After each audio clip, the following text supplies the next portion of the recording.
স্বাগত জানাচ্ছি প্রবাসী বাংলাদেশে। আপনাদের সাথে আছি সৌমিত্র শুভ্র। সাধারণ মানুষের জন্যই যমুনা টেলিভিশন। তাদের প্রাপ্তি অপ্রাপ্তির কথা বলবে প্রতিষ্ঠানটি। 9 বছর পূর্তি উপলক্ষে আয়োজিত অনুষ্ঠানে এসব কথা বলেন যমুনা গ্রুপের চেয়ারম্যান অ্যাডভোকেট সালমা ইসলাম। বলেন, দেশের মানুষের কথা বলতে প্রয়াত নুরুল ইসলাম গড়ে তুলেছিলেন যমুনা টিভি। এই উপলক্ষে বুধবার সন্ধ্যায় টেলিভিশন ভবনে কেক কাটেন যমুনা গ্রুপের চেয়ারম্যান সহ অন্যান্য পরিচালক এবং যমুনা টিভির সিইও সহ সহকর্মীরা। এই উৎসব আরও দায়িত্বশীল হওয়ার আনন্দ, দর্শকের ভালোবাসা পাওয়ার। 9 বছর পার করল যমুনা টেলিভিশন। 2014 সালের 5 এপ্রিল আনুষ্ঠানিকভাবে যাত্রা শুরু করে প্রতিষ্ঠানটি। রমজান উপলক্ষে ছোট পরিসরে হয় নবম বর্ষপূর্তির আনুষ্ঠানিকতা। বয়স বেশি না হলেও বরাবরই পরিপক্কতা ও নির্ভরযোগ্যতার স্বাক্ষর রেখেছে যমুনা টেলিভিশন। সঠিক তথ্য দিয়ে ভবিষ্যতেও কোটি দর্শকের হৃদয়ে থাকতে চায় যমুনা পরিবার। আমি একটি টেলিভিশনের হয়ে টেলিভিশনের ব্র্যান্ডিং করার চেষ্টা করেছি আমার কাজের মধ্য দিয়ে। আবার এই যমুনা টেলিভিশনই আমার ব্র্যান্ডিং। যমুনা টেলিভিশন এখন আমাদের পরিবারের অংশ। যমুনা টেলিভিশন বললেই আসলে আমরা ছেড়ে যেতে পারি না। আমাদের পরিবারের সদস্যদের জন্য এটা খুব কাছের এবং আপন জায়গা। পক্ষপাত মুক্ত সংবাদ ও তথ্যভিত্তিক অনুষ্ঠানে এগিয়ে থাকার চেষ্টা ছিল যমুনার। নতুন বছরের এই যাত্রা লগ্নে শুভাকাঙ্ক্ষীদের ভালোবাসায় মুগ্ধ যমুনা টেলিভিশন। চেয়ারম্যান মহোদয়কে মনে করতে চাই, ওনার উদ্দেশ্য বা ওনার চিন্তা ছিল আবেগের, যে আমি এরকম একটা কাজ করতে চাই। এক জায়গায় পড়ে থাকলে হয় না, আমাদেরকে অনেক দূর যেতে হবে। সেই প্রচেষ্টায় আমাদের ম্যানেজমেন্টের আবেগী ডিসিশনটা খুব জরুরি। আমরা আমাদের কন্টেন্টগুলো সর্বোচ্চ মানের দেওয়ার চেষ্টা করেছি। আমরা কখনো কম্প্রোমাইজ করিনি মানের জায়গাগুলোতে। আপনাদের সহযোগিতায়, আপনাদের পরামর্শে, আপনাদের নির্দেশনায় আমরা নিশ্চয়ই আরও এগিয়ে যাব, আমরা আরও ভালো করব। অনুষ্ঠানে যুগান্তর সম্পাদক সাইফুল আলম বলেন, অল্প সময়ে যমুনা টিভি মানুষের হৃদয়ে স্থান করে নিয়েছে। 1 ডিজিটে 9 বছর চলে যমুনা যেই জায়গাটা এসছে, এখন ডাবল ডিজিটে নিশ্চয়ই দ্বিগুণ গতিতে এগিয়ে যাবে, এটা আমার বিশ্বাস। দুর্নীতির মুখোশ উন্মোচনে কখনো আপোষ করেনি যমুনা টেলিভিশন। জন্মদিনে নিজেদের উতরে যাওয়ার প্রত্যয়ের কথা জানালেন যমুনা টেলিভিশনের চেয়ারম্যান ও ব্যবস্থাপনা পরিচালক। আজকে মনে পড়ছে আমার বাবা মরহুম নুরুল ইসলাম বাবুলকে। আপনারা সবাই তার রুহের মাগফিরাতের জন্য দোয়া করবেন। অতীতের মতো ভবিষ্যতেও যমুনা টিভি ন্যায়ের পক্ষে থাকবে, সত্যের পথে থাকবে, জনগণের সাথে থাকবে, দেশের পক্ষে থাকবে এবং মুক্তিযুদ্ধের পক্ষে থাকবে। মরহুম মুক্তিযোদ্ধা মোহাম্মদ নুরুল ইসলাম বাবুল সাহেব, যারা সাধারণ মানুষ, তাদের শোনার কেউই ছিল না, এমন এমন কথা তিনি শুনতেন। তাদের কথা ভেবেই তিনি এই যমুনা টেলিভিশন উনি সৃষ্টি করেছিলেন। কতটুকু সার্থক করতে পেরেছে জনগণের উপরে আমরা ছেড়ে দিয়েছি। এর আগে সকাল থেকেই যমুনা টেলিভিশনের কার্যালয়ে ফুলেল শুভেচ্ছা জানান বিজ্ঞাপন সহযোগী ও শুভানুধ্যায়ীরা। রাসেল আহমেদ, যমুনা নিউজ, ঢাকা। আবারও বাংলাদেশের জন্য সুনাম বয়ে আনলেন হাফেজ সালেহ আহমদ তাকরিম। দুবাইয়ে অনুষ্ঠিত 26তম আন্তর্জাতিক কোরআন প্রতিযোগিতায় প্রথম হয়েছেন 14 বছরের এই কিশোর। তিলাওয়াতের সময় নির্ভুল 5টি উত্তর দেন তিনি। পেছনে ফেলেন 70 দেশের প্রতিযোগীকে। দুবাই সরকারের আয়োজনে প্রতি বছরই বসে আন্তর্জাতিক কোরআন তেলাওয়াত প্রতিযোগিতা। এবার ছিল 26তম আসর, যাতে অংশ নিয়েছেন ইউরোপ, আমেরিকা, মধ্যপ্রাচ্য, এশিয়ার নানা দেশের হাফেজ। সেই আয়োজনে বাংলাদেশের নাম আবারও উজ্জ্বল করলেন হাফেজ সালেহ আহমেদ তাকরিম। এক্সপো প্রাঙ্গণে 14 বছরের কিশোরের হাতে পুরস্কার তুলে দেন দুবাইয়ের শেখ পরিবারের সদস্য শেখ মোহাম্মদ বিন রাশিদ মোহাম্মদ আল মাকতুম। প্রতিযোগিতায় দ্বিতীয় ইথিওপিয়ার আব্বাস হাদি ও তৃতীয় সৌদি আরবের খালিদ সুলাইমান। আসসালামু আলাইকুম রাহমাতুল্লাহ। আমি আপনাদের মাধ্যমে দেশের জন্য, প্রতিষ্ঠানের জন্য, উস্তাদ, মা বাবা এবং মুসলিম উম্মার জন্য দোয়া চাই। কোরআন প্রতিযোগিতার মূল পর্বের নিয়ম অনুসারে তিলাওয়াতের সময় একাধারে 5টি প্রশ্নের নির্ভুল উত্তর দেন তাকরিম। পেছনে ফেলেন 70 দেশের প্রতিযোগীকে। উপহার দেন স্বভাবসুলভ মুগ্ধকর তিলাওয়াত। গৌরবোজ্জ্বল মুহূর্তে উপস্থিত ছিলেন মার্কাজু ফয়জিল কোরআন আল ইসলামীর প্রতিষ্ঠাতা পরিচালক এবং প্রিন্সিপাল মুফতি মুর্তাজা হাসান ফয়জি মাসুম।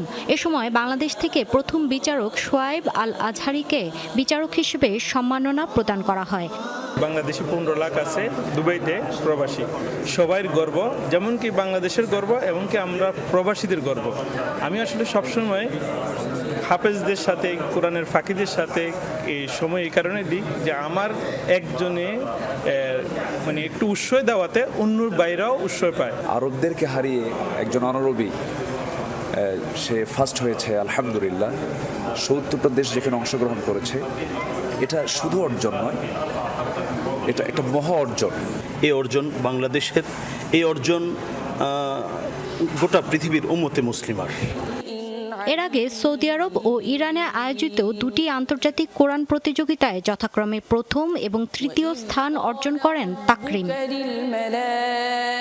মৌলি ইসলাম, যমুনা নিউজ। ইতালির ভেনিসে অনুষ্ঠিত হয়েছে ইফতার ও দোয়া মাহফিল। শরীয়তপুর প্রবাসী জেলাবাসীর উদ্যোগে করা হয় আয়োজন। ভেনিসের মেস্ত্র স্থানীয় বাইতুল মামুর কেন্দ্রীয় জামে মসজিদে আয়োজন করা হয় অনুষ্ঠানটির। প্রবাসী বাংলাদেশি ও স্থানীয় বাসিন্দারা সহ প্রায় 8 শতাধিক প্রবাসী অংশগ্রহণ করেন এই ইফতার মাহফিলে। মোনাজাতে অংশগ্রহণ করেন অলু ব্যাপারী, আজাহার শরীফ, মিয়া মুসলিম, বিল্লাল হোসেন ঢালিন সহ প্রবাসী কমিউনিটি নেতারা। আয়োজনে ইসলামিক আলোচনা ও দোয়া পরিচালনা করেন স্থানীয় জামে মসজিদের খতিব মাওলানা আব্দুল আজিজ। কুয়েতে অনুষ্ঠিত হয়েছে খেলাফত মজলিসের উদ্যোগে আলোচনা সভা ও ইফতার মাহফিল। স্থানীয় একটি রেস্তোরাঁয় করা হয় আয়োজন। অনুষ্ঠানে সভাপতিত্ব করেন আয়োজক সংস্থার সভাপতি মাওলানা ফখরুল ইসলাম। যৌথভাবে অনুষ্ঠানটি পরিচালনা করেন সাধারণ সম্পাদক মাওলানা আকরাম হোসেন ও যুগ্ম সম্পাদক হাফেজ মাওলানা আহসানুল্লাহ বদর। প্রধান অতিথি ছিলেন উপদেষ্টা শেখ নুরুল ইসলাম। আলোচনা সভায় প্রধান বক্তা ছিলেন শেখ এমদাদুল্লাহ বিলানী। এ সময় বিশেষ অতিথি হিসেবে বক্তব্য দেন শেখ মোহাম্মদ হাসান, হাফেজ ওজায়ের আহমেদ, মাওলানা মিজানুর রহমান, মাওলানা ইসমাইল হোসেন, হায়দার আলী, মোহাম্মদ ইলিয়াস, মোহাম্মদ ইয়াকুব সহ অনেকে। বক্তারা পবিত্র মাহে রমজানের তাৎপর্য তুলে ধরে ধর্মীয় নানান বিষয় নিয়ে আলোচনা করেন।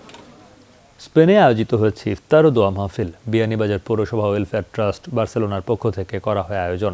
বার্সেলোনার স্থানীয় বাংলা স্পাইস রেস্তোরাঁয় হয় অনুষ্ঠান। সভাপতিত্ব করেন সংগঠনের সভাপতি আব্দুল আলিম। পরিচালনা করেন সাধারণ সম্পাদক জসিম উদ্দিন। এছাড়া উপস্থিত ছিলেন আয়োজক সংস্থার সিনিয়র সহসভাপতি মুর্শেদ আলম লায়েক, সহসভাপতি সাইদুল রহমান আইনুল, কোষাধ্যক্ষ আব্দুল জব্বার খসরু, হাফিজ আব্দুল মজিদ সহ অনেকে। দোয়া ও মোনাজাতের মাধ্যমে শেষ হয় অনুষ্ঠান। সৌদি আরবের রিয়াদে আয়োজন করা হয়েছে ইফতার ও দোয়া মাহফিল। চট্টগ্রাম সমিতি রিয়াদের উদ্যোগে স্থানীয় একটি রেস্তোরাঁয় করা হয় অনুষ্ঠান। আয়োজনে সভাপতিত্ব করেন সংগঠনটির সভাপতি শওকত ওসমান চৌধুরী। যৌথভাবে সঞ্চালনা করেন যুগ্ম সাধারণ সম্পাদক মাসুদুল আলম ও সাংগঠনিক সম্পাদক নিজামুদ্দিন। অনুষ্ঠানে প্রধান অতিথি ছিলেন সমিতির প্রধান উপদেষ্টা আব্দুল হাকিম। আলোচনা সভায় বক্তব্য দেন সাধারণ সম্পাদক কে এম জাকিরুল ইসলাম, উপদেষ্টা মোহাম্মদ সেলিম উদ্দিন, হারুনুর রশিদ, হাজি সেলিম, সালাউদ্দিন পেয়ারু, হাসান, গিয়াসউদ্দিন, মতিউর রহমান ও আলমগীর হোসেন দ্বীপ সহ অনেকে।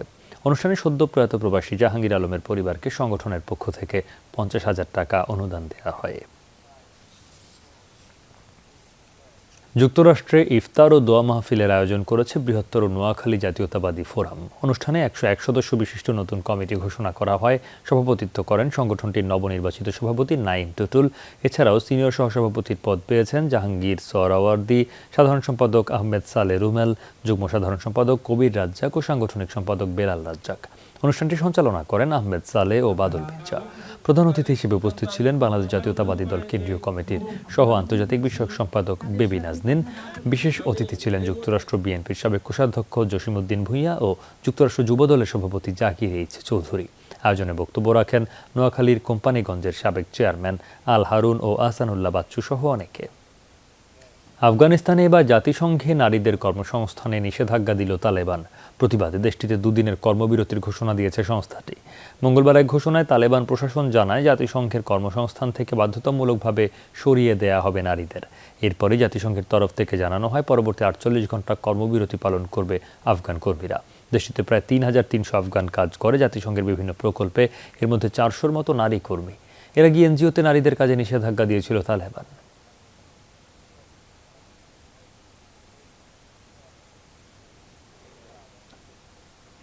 বঙ্গবাজারে আগুনের ঘটনা অনুসন্ধানে ফায়ার সার্ভিসের পাশাপাশি স্বরাষ্ট্র মন্ত্রণালয়ও তদন্ত কমিটি গঠন করেছে বলে জানিয়েছেন স্বরাষ্ট্রমন্ত্রী আসাদুজ্জামান খান। বুধবার বিকেলে ঘটনাস্থল পরিদর্শনে এসে মন্ত্রী বলেন, এই কমিটিতে সব সংস্থার প্রতিনিধি রাখা হয়েছে। তারা দুর্ঘটনার কারণ অনুসন্ধানের পাশাপাশি করণীয় সম্পর্কে মতামত দেবেন। রাজধানীর অন্যান্য মার্কেটগুলোকে ফায়ার সার্ভিসের নির্দেশনা মেনে নিরাপত্তা ব্যবস্থা গ্রহণের আহ্বান জানান মন্ত্রী। বলেন, বঙ্গবাজারের পুরো মার্কেটের জায়গায় একটি 10 তলা ভবন হওয়ার কথা ছিল, কিন্তু ব্যবসায়ীরাই সময় চেয়ে হাইকোর্ট হাইকোর্টে রিট করেছিলেন। সিটি কর্পোরেশন এখানে একটি নিরাপদ মার্কেট তৈরি করবে বলেও জানান তিনি।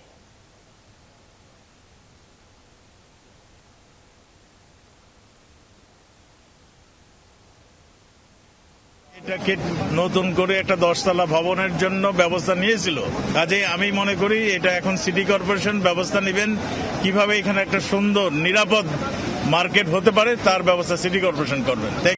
আমদানিকারকরা প্রসাধনী সামগ্রীতে সর্বোচ্চ খুচরা মূল্য মেয়াদ উত্তীর্ণের তারিখ না থাকায় ক্ষোভ প্রকাশ করেছেন ভোক্তা অধিকার সংরক্ষণ অধিদপ্তর। সকালে প্রসাধনী সামগ্রী আমদানিকারক, বাজারজাতকারী ও ব্যবসায়ীদের সাথে মতবিনিময়ের আয়োজন করে সরকারের এই সংস্থা। পর্যবেক্ষণে উঠে আসে আমদানি করা বেশিরভাগ সামগ্রীর মোড়কে বিএসটিআই এর সিলমোহর নেই। এ বিষয়ে ব্যবসায়ীদের সতর্ক করেন ভোক্তা অধিকারের মহাপরিচালক। বলেন, প্রায় সব ধরনের প্রসাধনী সামগ্রী নকল হচ্ছে। নকল ও ভেজালের সাথে আসল সামগ্রীর পার্থক্য বোঝা বেশ দুরূহ। অভিজাত এলাকায় নকল পণ্য বেশি বিক্রি হচ্ছে, এতে ক্রেতারা প্রতারিত হচ্ছে। আর তাই অথেন্টিক পণ্য যে স্থানে বিক্রি হয় সেই জায়গা থেকে ভোক্তাদের ক্রয় করার আহ্বান সংস্থাটির।